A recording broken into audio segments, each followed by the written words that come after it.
একদিন মায়ার নবী মুহাম্মদুর রাসূলুল্লাহ সাল্লাল্লাহু আলাইহি ওয়াসাল্লাম জঙ্গলের পাশ দিয়ে হেঁটে যাচ্ছিলেন। তখন দয়াল নবী দেখতে পেলেন এক ইহুদি একটি হরিণকে বেঁধে রেখেছে।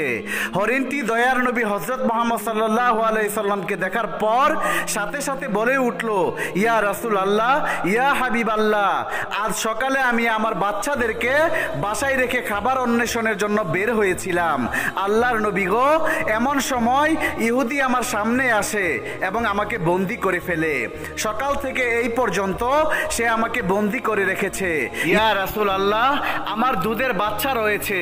সকাল থেকে এই পর্যন্ত তাদেরকে আমি দুধ খাওয়াতে পারিনি।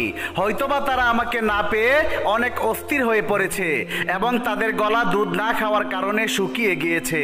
হে আল্লাহর নবী, ওগো আল্লাহর হাবিব, আমি শেষবারের মতো আমার বাচ্চাদের সাথে একবার সাক্ষাৎ করতে চাই। দয়া করে আপনি এর একটা ব্যবস্থা করে দিন। হরিণের এই আরজি শুনে দয়াল নবী হযরত মুহাম্মদ সাল্লাল্লাহু আলাইহি ওয়াসাল্লামের অন্তর কেঁদে উঠল।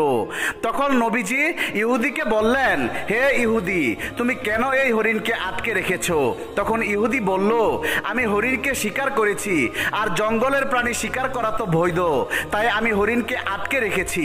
তখন হযরত মুহাম্মদ সাল্লাল্লাহু আলাইহি সাল্লাম বললেন, হে ইহুদি, তুমি কি দেখতে পাচ্ছ না এটা একটা মা হরিণ এবং তার স্তন দুধে পরিপূর্ণ হয়ে রয়েছে।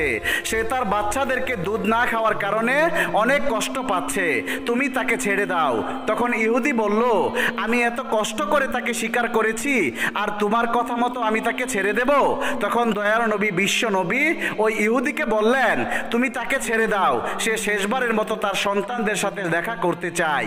তার সন্তানদের সাথে দেখা করে এবং তাদেরকে দুধ পান করিয়ে সে আবার তোমার কাছে ফিরে আসবে। বিশ্ব নবীর এই কথা শুনে ইহুদি বলল, বনের হরিণ কি আপনার বাপদাদার সম্পদ যে তাকে একবার ছেড়ে দিলে সে আবার ফিরে আসবে? শিকার করা প্রাণী আজ পর্যন্ত ফিরে এসেছে, এর কি কোনো নজির আছে?